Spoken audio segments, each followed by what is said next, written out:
Namaste, Javians. Myself, Javian Dr. Barkha Khurana. Today in physiology, we will be talking about histology of female reproductive system. Before starting the session, I would like to tell you what exactly histology is. Histology is the study of cells. As we know, all the organs are made of different types of cells. So we will be studying the types of cells or tissues that form the different organs of the reproductive system of females. If we talk about ovaries, they are formed by germinal epithelium comprising simple squamous cuboidal epithelium. Tunica albuginea is formed by dense connective tissue which is whitish in color. The cortex has stroma that houses ovarian follicles in various stages of development. The medulla has loose connective tissue containing vascular bed and nervous system. Here in this diagram, you can see corpus luteum albicans, growing follicles are there, pre-ovulatory follicles are there. Here you can see the cortical region, germinal epithelium, and so on. Now we'll talk about oviduct or the fallopian tubes. It has three layers. The mucosa layer is lined by simple columnar epithelium, lamina propria, characterized by longitudinal folds. The muscularis layer is formed by inner circular and outer longitudinal layers of smooth muscle. The serosa layer is formed by simple squamous epithelium. The oviduct is the site of fertilization and early cleavage of the zygote. Here you can see the muscularis serosa, mucosal folds, epithelium.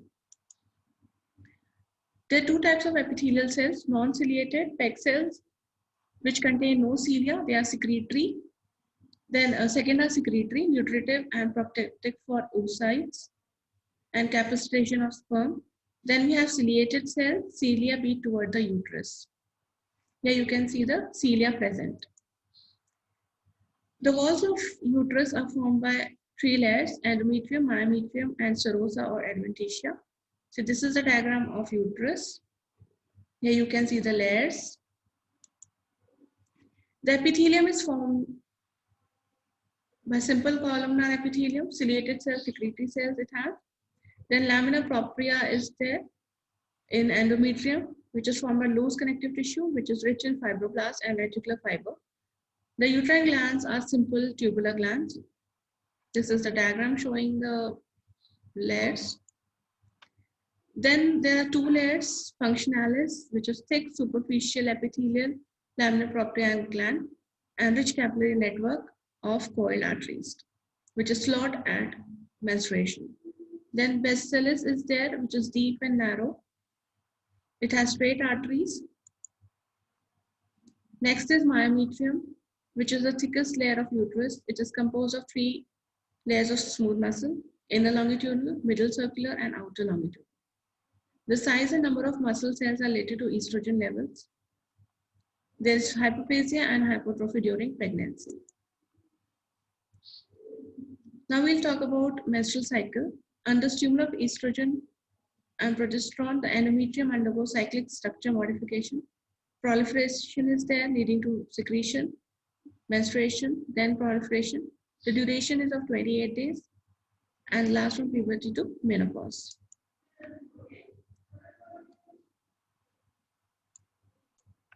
Then we have proliferative follicular stage. This is after menstrual phase. There is regeneration of endometrium. So in proliferative phase,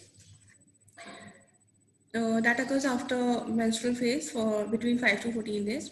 It coincides with ovarian follicles development with the help of estrogen. There is regeneration of endometrium. The uterine glands are formed of simple columnar epithelium, straight tubule, and narrow lumens. Then is the secretory or luteal phase between 15 to 28 days. It begins after ovulation. The uterine glands are coiled and branched. There's accumulation of glycogen that dilate the lumen, and there's thickening of functionalis. Then is the menstrual phase when no fertilization is there. There is drop in progesterone and estrogen. The coiled arteries constrict, leading to ischemia and necrosis of functionalis layer. And there is rupture of arteries leading to hemorrhage. And there is shedding of functional layer. Here you can see the diagram. Now we'll talk about cervix. The epithelium has lumen.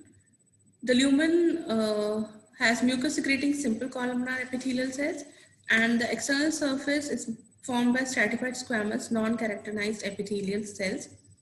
The wall is formed by dense collagenous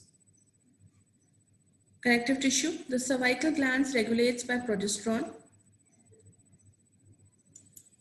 Then is vagina, which consists of 3 layers. First is mucosa, formed by stratified squamous non-keratinized epithelium. Lamina propria. There are no glands. Vaginal fluid comes from transudation and cervical glands. Then next is muscularis layer, that is formed by smooth muscle, inner circular and outer longitudinal. Then adventitia layer is formed by dense fibroelastic connective tissue. Here you can see the diagrams. Then we'll talk about external genitalia. First is labia majora, formed by skin, rich adipose tissue, sweat and sebaceous glands. We have labia minora, formed by spongy connective tissue with elastic fiber, sebaceous glands. The clitoris is formed by stratum squamous epithelial. It has 2 erectile bodies. Then glands of Bartholin are mucus, formed by mucus and minor vestibular glands. So this is all in the histology of female reproductive system. I hope you understood this session well. And if you have any doubts, you can just post a comment. This session is powered by Digital 2.0 Jyoti Vidyapeeth Women University. Thank you.